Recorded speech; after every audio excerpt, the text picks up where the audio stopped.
I'm on. All right, today I'm uh I'm labeling this class "We Gotta Let White People Off the Hook." That's a long title. I might come up with something shorter.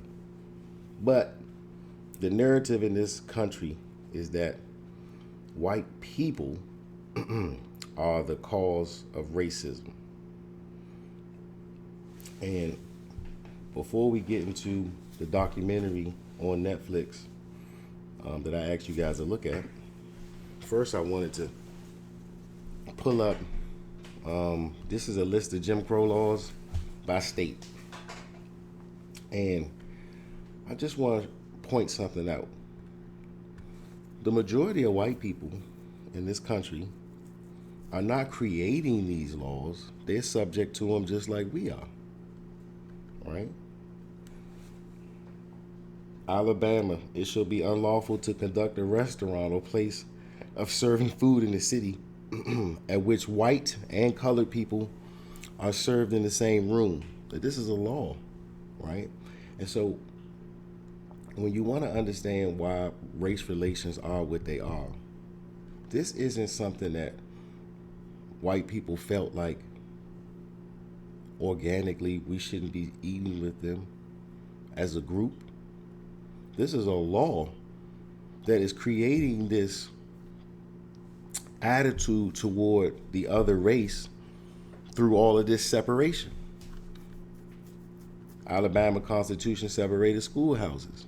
And when you coming up in a country that's separating you by your skin color, and it's and some of the things that's obvious is that the budgets are going to one, like in school situation, the budgets are much different in the different communities, then you're gonna feel like you are privileged or you're better because the country is treating you better. This is not an organic attitude. This is something that is reinforced through law in your country. 1864 miscegenation. Marriages between whites and Negroes. It's not like the people didn't want to marry whoever they wanted. They had a country who created a law to separate people. And so, what you guys understand is these laws were not necessarily trying to separate humanity. These laws were separating a status of people, some being citizens and some not. Arizona, California, 1850s. This is a list by state. I mean, let's just scroll down this thing. Kansas, Indiana, Kentucky. Streetcars, education, miscegenation, railroads, public accommodations. These are laws separating.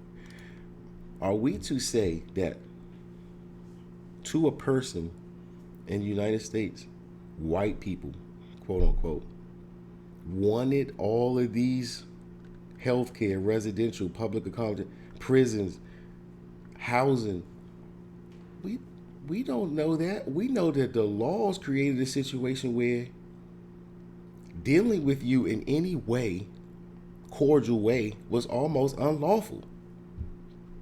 Now just think about growing up in a country where it's almost illegal to have a relationship with somebody. And then over time, having to teach your kids, y'all can't play with them. Y'all can't really develop relationships with them. They're almost illegal. These people are illegal. And you have to teach your kids that. See, when we think about what white people had to do in this country, they had to teach their kids that you were undesirable. Not necessarily because that's what they felt in their heart. This was reinforced by the country and its laws. Louisiana, Maryland, Massachusetts, every single state in the United States of America had some type of separation law, racism. I'm just scrolling. And so when we see this, we can't act like white people as a group hate black people, and this was a purposeful, through laws, situation where our contact was regulated through the legal system. Because of your status, your lack of citizenship, you were treated as illegal in the country of your birth, Virginia. So, the first thing I just wanted to say about before we start into the video is this is a conscious effort to separate people through law. And we can't say that the people that had to follow these laws, this is the way that they wanted their society to play out. If right now we understand that people are over racism and kind of would like, for us to be able to move on as a society.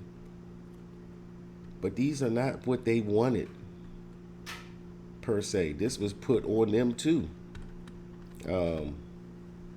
So I'd like you guys to comment before we move to the video. Somebody take their mic off. Go ahead. So these Jim Crow laws are still effective to this day, basically. Jim Crow kind of ended in 1964 with the Civil Rights Act. So these laws are not on the books anymore. But these were an example of a country being taught to hate each other. Okay, this is an example of a country being taught. See, some people say an education system is the formal going to school, kindergarten through 12th grade, college. The real education system in the country is its laws. It teaches people how to perform and act in society. This is your real education system. And so when you look at this, every state of the union, and all of these laws that's separating the people, this is what the true education system in this country is. And that's why race relations are what they are now, because you were labeled you were labeled unlawful almost, and their reactions and relationships with you are coerced through the law. There was fines for teaching blacks how to read and stuff like that. And so as a white who I might like you, I might, organically want to help you this doing that, I'm going to be fined if I'm caught teaching you how to read. So now what links am I supposed to go to now? Maybe is it inhuman for somebody to be like, what? I can't mess around. I can't afford to teach this guy how to read. I want to, but it's a $500. Like there was some that I was looking, back in the 1800s or 500. Can you imagine what $500 was in the 1800s? That's a lot of money. So, mm-hmm. so basically, so you said they're not effective. No, these laws are not on the books anymore. Now, if you were to go to a state and you go through all of their laws, state constitution, and so on and so forth, there probably are still some remnants of Jim Crow, segregation, those type of laws, some remnants, but we might as well say that civil rights ended a lot of this. But at the same time, it only takes, like civil rights came in 1964. A lot of these laws started in the 1860s, right? So you're talking about 100 years of teaching people their position in the country. We like to look at civil rights as like it ended these things, but it already taught people their position. And so they really wasn't even needed anymore. So basically, if you really think about it, it behooves us to know law. Okay. I mean, I'm glad you said that. No, I'm glad you said that. This is our real education, This is how far I'll say. I'll say it this Mm-hmm. way.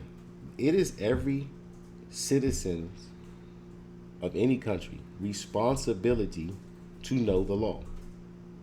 Point blank, Okay. period. That is your responsibility as a citizen. Now, in America, we have law degrees and we have law school, right? And so we separate law. We treat it as a privileged art, but in reality, it is your responsibility to a man to know the law in the country that you are from. And because this is the reason why. Ignorance of the law is no excuse. Am I correct? right? Okay. And That's so what if they tell us. if you're not going to get a break, then it's your responsibility to know the law, or you're going to be subject to it. So that's The other see, question, and see, and when you start to understand what the true law is in this country and the things that's important for you to know, it's not that much. It's not that extensive. You need if you understand the basics, then you'll understand how this country works. For one, understanding how to be a citizen in the country that you are born is paramount for your existence. Anybody who has been in America as a black has to second the fact that it is paramount to know how to be a citizen in your country. Or you're going to be subject to the laws. And that is what racism has been in this country. A people not in the position of citizen being subject to the laws that they don't know. so if one is still calling themselves black or being contracting as black or African American, would these Jim Crow laws or black codes, would that kind of go against, um, that they subject under in a way, or no? These laws are it was you can pretty much say that in the 1960s Hmm. these laws like there's no miscegenation laws at all. Okay. It is not illegal for whites and Negroes and Indians nowhere in the United States of America to marry. So you can really say that in the 64 with the Civil Rights Act, these type of things were cut out of our country. Miscegenation laws, educate. You can't, even though we're segregated, and they're using the funding really in, the way neighborhoods have been set up and all that. Education is still kind of an issue with who gets funding and so on and so forth. But miscegenation, look, railroad cars, voting rights, somewhat, the gap has closed tremendously on these type of things, and to the point where some of them are not even a thought. Miscegenation is not even a thought whether you can marry somebody that's not in your race now. Okay. It is an afterthought to understand that you have to sit in a certain railroad car, right? Some of these Right. things are dead. But again, this is what I need you to understand. They started in 1865. They ended in 1964. So we had 100 years of people learning their position through Jim Crow. White only, white this, black this. This is teaching people your social position. This is the greatest education that this country had in its history. This was true education because you're learning your status. You didn't know before, neither did they. So something was needed to teach you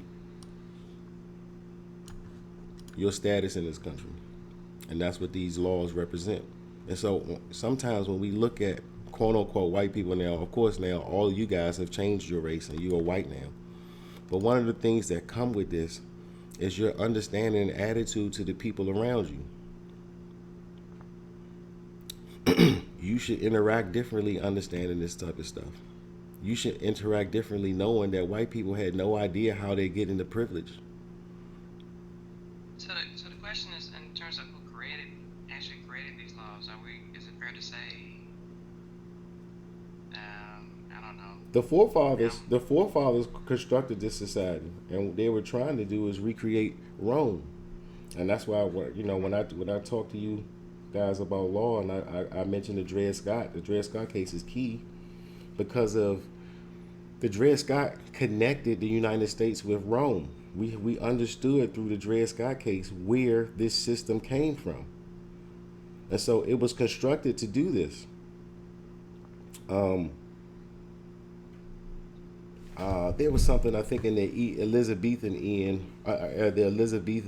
era where colors were used to denote people's status. If you wore purples and gold and these different royal colors, just by sight you could tell what status they were in. Colors have been used to, you know, to denote status for a long time. And so in this country, because the slave population was of a different color, this was a perfect situation to be able to bring something like that back up. And it ain't about clothes now. Your status is in your skin color now. And so that's what this is about. This is about bringing back a system constructed to create status. And to create this status, laws is necessary to let everybody know what their position is in this status system or this class system. And so white people were taught just like black people were taught. And so when we think about the conditions of race in America today, you're talking about 100 years of people being taught their position.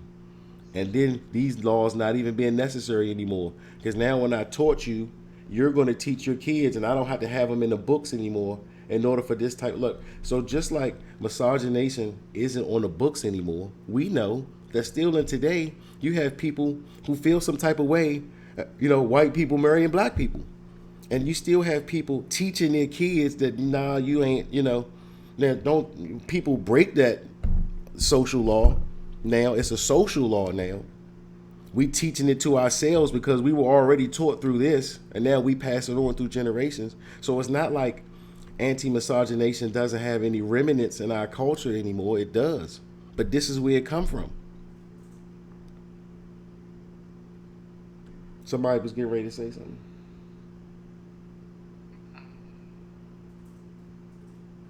I mean, not me, but The fact that white people say they don't want their kids to marry black people, right? And we like, all you racist. We need to slow down, because guess what? This was the law at one point. And people had to teach their families and kids that you are undesirable. And some of this is still left in our society. They had to do that. If you was in a reverse position, you would have had to do the same thing. Sometimes when we be looking at things and we be getting all on our high horse, like, oh, if it was me, I wouldn't have done that. Yeah, right. If it's illegal and you want to be a lawful citizen, you're going to fall in line. So again, this conversation is about, we need to back up and let white people off the hook a little bit. They were taught their positions just like we were. Anybody else before we go to the movie? And I'm thinking about the damage that the laws did, like you were talking about damage for each other, damage that the laws did, and how it continues today because unjust laws are still on the books, like the redlining, Mm-hmm. and that whole. Those things are still in the books, and and the people who are affected by them are still black. See, Right. when we start to understand that, and we're gonna get into this in the movie, the narrative is white people have to change something in order for racism to end. And so when you talk about laws on the books, those laws affect black people, people that don't have to be black. So it's not on white people to make a move. And that's what we're going to talk about in this thing, this movie. This is not about white people needing to do anything. It's not on them. It's not their play. What about the damage that the Jim Crow laws did to our thinking and how it relates to each other? We have to work on that. Yes, a part of this process, right? So check white, but when I started this thing, it was called humanity training. Okay? What I'm doing is I'm teaching you, I'm trying to get you to get your humanity back. Racism takes away your humanity. Why? Because you look at another human like they're a different group when y'all both doing the same thing. So part of this is getting your humanity back so you can see these quote unquote white people and not as something different than you, but as a fellow human on this planet experiencing humanity together. And race has taken that from us. So yes, a part of this, Lori, is a consciousness shift, because the consciousness that we're under was taught to us through this Jim Crow and black codes. And so we be thinking that our consciousness is our own. No, it was taught to us. And the remnants of this is still in our history. And when we have a consciousness shift, and that's when you start to understand that, oh, everybody's supposed to be white. Well, then these black codes and these Jim Crows and all of that no longer affect you anymore, because you're not those people anymore. That's not your status anymore. You don't have to own that anymore. And so that's where the mental healing comes in. You don't have to be that anymore for this country in order to create privilege for somebody, for the citizens. You don't have to wear that. You don't have to do that anymore. That's not. That should be a banner. We should have it on our cars or something. That needs to be shouted from the rooftops. That's so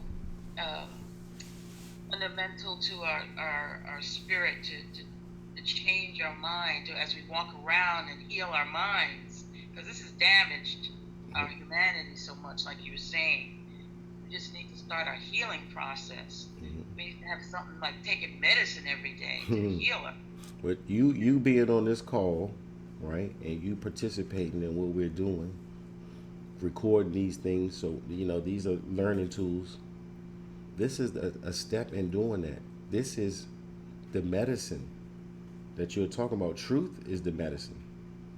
Truth is the medicine.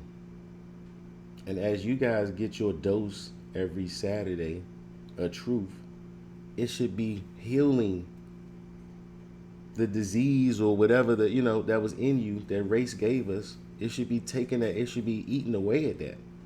You should be seeing the world differently. You should be expecting the world to interact with you differently, because you got a new lease on life. This is the mental part that we're talking about, Lori. This is what we call humanity training. So check white is the first part. You got to get in the right status. And then humanity training is now, let's bring these two groups that were separated through law. That was the true education system. Let's bring these two groups back together so we can see each other's humanity and be one country, one nation, one category. So those are the reasons why I chose those. Check white is something that you do.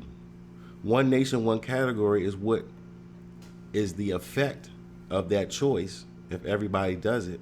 And humanity training is the reparations piece, really, because now you are part of the country now, not a refugee. Now you and the people that were supposedly your counterparts can experience humanity together, because everybody's in the same status. So that's this three-part triangle that this whole movement is about. It's something to do. Check white. One nation, one category is the result.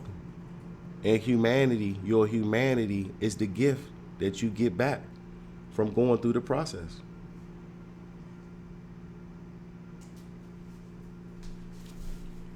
Nobody said nothing. I guess we going to the movie. May I say something? Please. May I say something?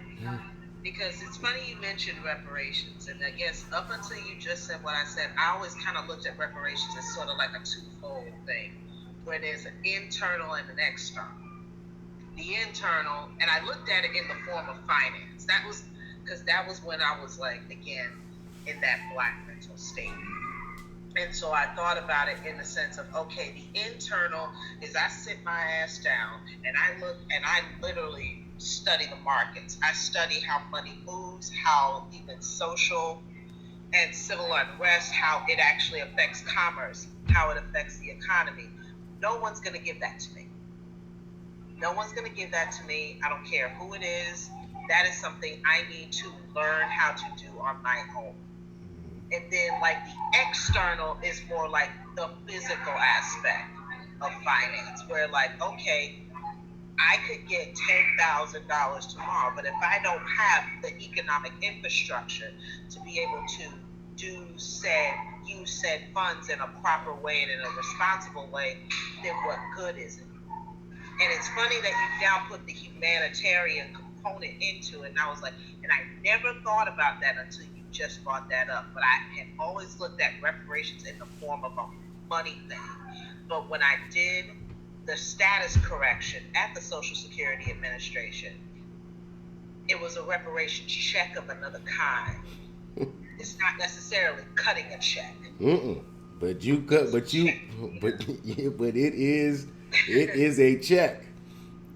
Right. It is a powerful one. Right. But when you put that humanitarian component, I was like, oh, okay. Because like I said, I was really looking at it from like tangible. Mm-hmm. Now I'm like, oh. This is generational now. Right. See, so I just wanted to bring that up. So watch this. So your status, right, puts you in a position where when you white, you can't have somebody. Watch this. Miscegenation is something that's kind of still anti-miscegenation. Like people still kind of feel some type of way. Like I don't want you marrying a black guy, right? Right. If you now don't have the title of black no more, you white now, and everybody know it. Like all that black stuff is done, right? Right. Okay, what happens to this misogyny? What happens to that attitude now? Like I don't want you to marry. Like now it can't be about he black. He not. That's not his status anymore. See, right. you were taught that blacks were undesirable, but this is a white guy now. Now, what could your problem be with your daughter marrying them now? See, these are the things, right, as you heal as a society, and when you come together with one nation, one category, and you're sharing the same identity, the excuses now that were built in this country through these laws that stopped us from interacting with each other in an organic way. These things are off the books, and there are no more excuses now for us not being there to interact like humans. Right. You can't call him black now. He not black, Dad. Look, he not black. He ain't no black guy. He white. Now what, Dad? What you gonna say now? I just don't like him because what? What now? Because you also have to think about how they move and how they operate in terms of their social standing, their business, even in business transactions, you have to look at it from that end too. Because it's like, think about it, who are they going to most operate on? They're not going to operate with people black, so to speak. They're not. Because they don't have the necessary economic capital. Nope. Whereas white do. Yes. It just is. Yeah. There is an excuse to not deal with you. Before, you were pretty much labeled as illegal in this country. And now, because of 100 years of teaching that in every vein of this country, through housing, education, health, business, 100 years, the remnants of that are there. And the structure of that created that has not gone anywhere. It's not a white people issue no more. The people who are not white have hundreds of years of experience of what that means in this country. And when they find out that they don't have to be, that's when we're going to really make some noise, because you don't. You don't have to be black. Okay, so, Tanisha, you said it wasn't nothing to get out of this documentary. I beg to differ. And we're going to start right now. I'm about to play it, and we're going to all watch it together. Is that okay with you? Fair enough. All right, everybody mute their mic.